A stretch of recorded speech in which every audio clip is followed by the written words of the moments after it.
Welcome to Cake Playground, where it's all about the fun. This lesson is on how to make a gum paste rose leaf. You will need the following equipment: a small rolling pin, 24 gauge floral wire, leaf cutters, an impression mat, shortening cornstarch, leaf former, egg white, foam mat, small paintbrush, and a small cutting mat. You will also need to color white gum paste with leaf green and brown. Finally, you will need petal dust in dark and light green. The floral wire comes in lengths that are a little long, so you can cut them in half.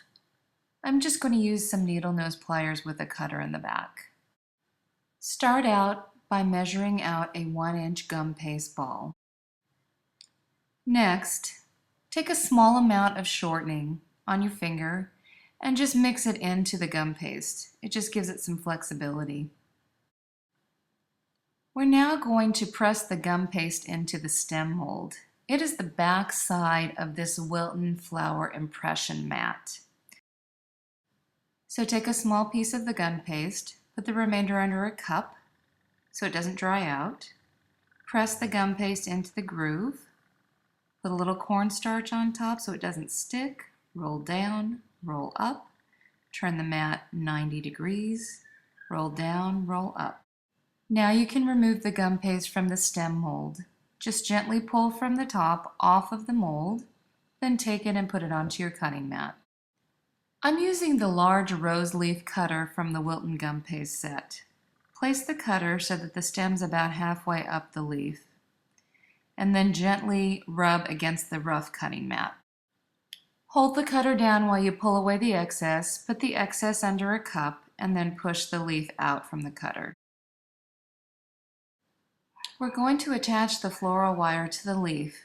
Paint the floral wire with a little egg white and then press it up against the groove where the stem mold formed, and then fold the flap over and press it down. Now we're going to put some veining on the leaves. So turn the mat over and you can see here some veining lines that will give a real natural look to your leaf. So dust it with a little cornstarch, brush the excess off. Put the leaf onto the mat, take your piece of rubber foam, and press the leaf into the impression mat. When you remove the leaf from the impression mat, don't pull from the wire. Pull from the top gently and then lift from the wire. Turn it over and then squeeze the end of the leaf. Then take it and place it on a leaf former. Gum paste dries really easily, so take your leftover gum paste and wrap it really tightly in plastic wrap with no air spaces and use it later. Let the leaves dry overnight, and then comes the fun part where you get to apply petal dust to make this look like this. I'm using some darker green and lighter green petal dust.